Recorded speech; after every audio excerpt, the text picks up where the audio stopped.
لو القرد عنده موزة واحدة الموز يصير نادر وقيمته عالية، لكن لو القرود زرعوا موز كثير الموز يصير متوفر وما عاد له نفس القيمة. إذا الطلب على الموز زاد والمزارع ما زاد الإنتاج، سعر الموز يرتفع لأن الموز صار أندر من قبل، وهذا يسمونه تضخم بسبب الطلب. ولو الطلب على الموز نفسه لكن المزارع صار عنده موز أقل يبيعه، السعر برضو يرتفع لأن الكمية قلت، وهذا تضخم بسبب تكاليف الإنتاج.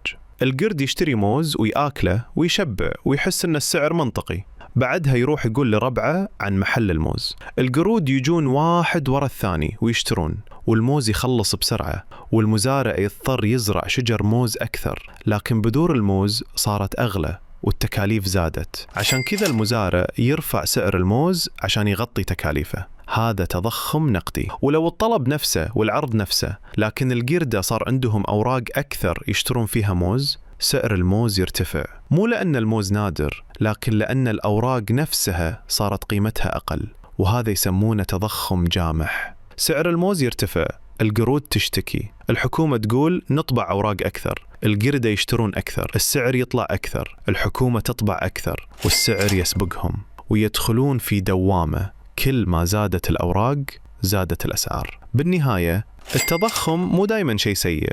لو دخل القرد يزيد بنفس سرعة ارتفاع الأسعار يعيش مرتاح، لكن لو دخله ثابت والأسعار ترتفع القرد يصير فقير وحزين. عشان تتفادى التضخم لا تخلي فلوسك واقفة، استثمر بالموز، لأن الموز مع الوقت يجيب موز أكثر، وأحيانا التضخم يصير فعلا موز. وإذا حابين تنضمون لجمهورية الموز اشتركوا بالقناة.